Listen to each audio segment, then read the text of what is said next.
प्यारे बच्चों, आज के इस वीडियो में हम बात करने वाले हैं कक्षा 9 की प्रमेय 9.1, जिसमें कहा गया है कि एक ही आधार मतलब आधार है एक डीसी और एक ही समांतर रेखाओं के बीच स्थित समांतर चतुर्भुज हैं ए बी सी डी और डी सी ई एफ। तो हमें ये बताना है कि इन दोनों के क्षेत्रफल जो होते हैं वह बराबर होते हैं। मतलब एक ही आधार और समांतर रेखाओं के बीच स्थित समांतर चतुर्भुज क्षेत्रफल में बराबर होते हैं बच्चों। यह हमें आज सिद्ध करके दिखाना है। तो सबसे पहले हम जो हमें दिया है वह लिख लेते हैं। दिया है क्या? ये दिया है कि समांतर चतुर्भुज, दो समांतर चतुर्भुज है हमारे पास। एक है A B C D, A B C D, तथा ये हो गया ना ए बी सी डी जो नीले रंग से बना है, तथा डी सी ई एफ समांतर चतुर्भुज डी सी ई एफ समान आधार डीसी तथा समान आधार डीसी तथा एक समांतर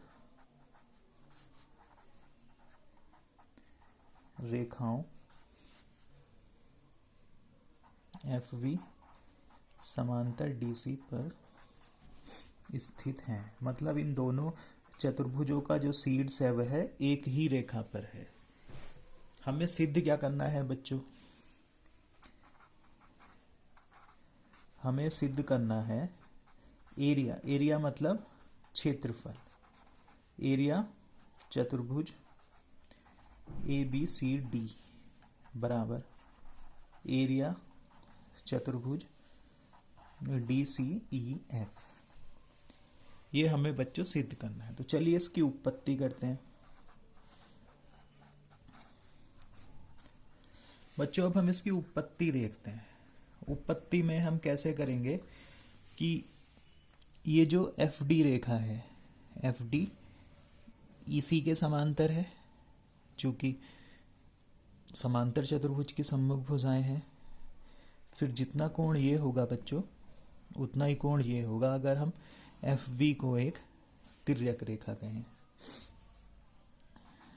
एफ डी समांतर ई सी तथा एफ बी एक तिर्यक रेखा है, तब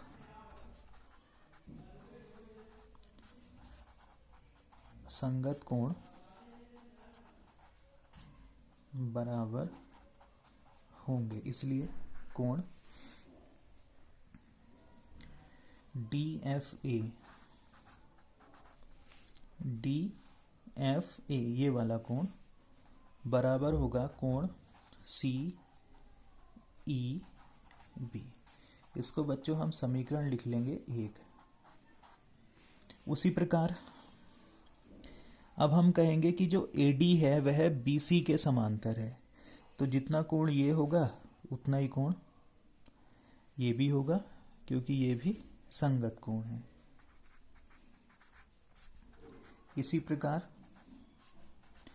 AD समांतर BC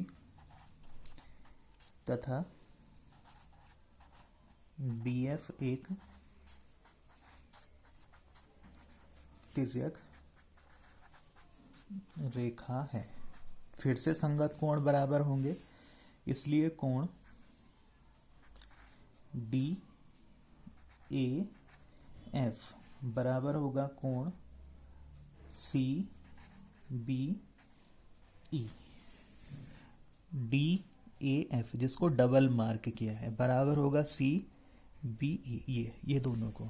बच्चों एक बात हम भली भांति जानते हैं, यदि एक त्रिभुज के दो कोण दूसरे अन्य त्रिभुज के दो कोणों के बराबर हों तो यह तीसरे कोण भी क्या होंगे, बराबर होंगे। चलिए इसी बात का हम आगे अभी इसमें प्रयोग करते हैं।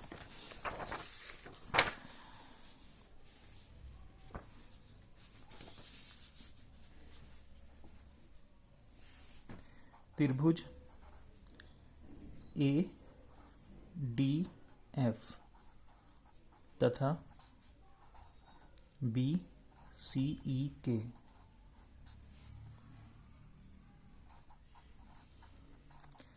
दो कोण क्रमशः बराबर हैं,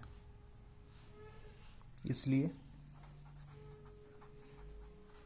तीसरे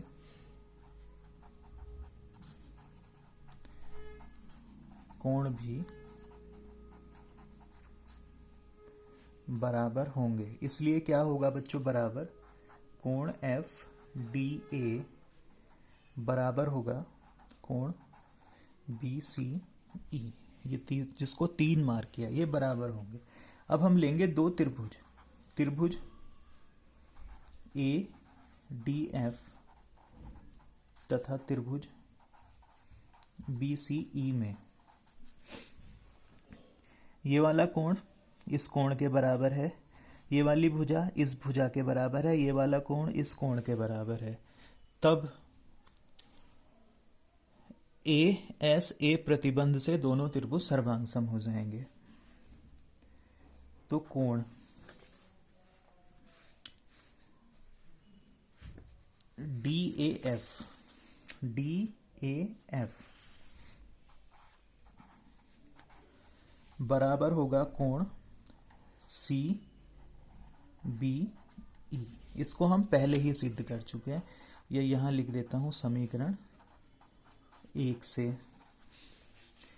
और बच्चों ए डी बराबर होगा बी सी, क्यों होगा, समांतर चतुर्भुज की सम्मुख भुजाएं। ये जो है समांतर चतुर्भुज की सम्मुख भुजाएं हैं, इसलिए बराबर होगा। और अभी हमने सिद्ध किया है कि कोण एफ डी ए, ये वाला कोण बराबर होगा कोण बी सी ई। तब ए एस ए प्रतिबंध से त्रिभुज ए डी एफ बराबर होगा त्रिभुज बी सी ई। चूंकि सर्वांगसम आकृतियों के क्षेत्रफल बराबर होते हैं, इसलिए एरिया त्रिभुज ए डी एफ बराबर एरिया त्रिभुज बी सी ई। अब बच्चों देखते हैं, ये जो इतना है ना, इसका क्षेत्रफल इस त्रिभुज के क्षेत्रफल के बराबर है। अब हम इन दोनों में एरिया ए डी सी ई जोड़ लेंगे, दोनों तरफ इसको जोड़ लेंगे। जब इधर वाले में जोड़ेंगे तो ये चतुर्भुज बन जाएगा। यहाँ थोड़ा नीचे कर लेते हैं। इस त्रिभुज में अगर इतना ये चतुर्भुज जोड़े तो ये समांतर चतुर्भुज बन जाएगा, और इधर वाले त्रिभुज में भी इसे जोड़े तो ये वाला समांतर चतुर्भुज बन जाएगा। तो दोनों के एरिया क्या हो जाएंगे, बराबर हो जाएंगे।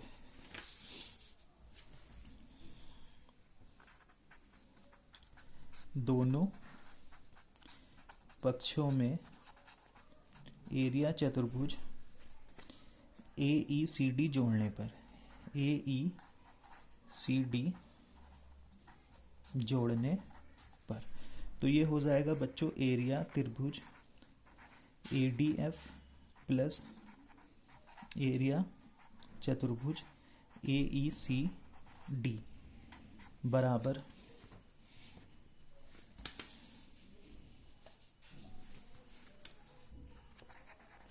एरिया त्रिभुज BCE प्लस एरिया चतुर्भुज AECD।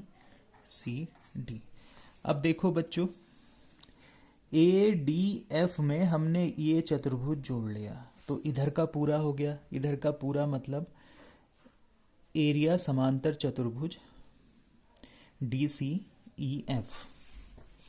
तो इसको मिला के बन गया एरिया समांतर चतुर्भुज DCEF, और इधर से बन गया एरिया चतुर्भुज ABCD। अब इसको थोड़ा ठीक करके लिख लेते हैं। हमें इधर एरिया चतुर्भुज ABCD चाहिए, तो हम इसको घुमा के लिख लेंगे बच्चों। एरिया चतुर्भुज ABCD बराबर एरिया चतुर्भुज DCEF।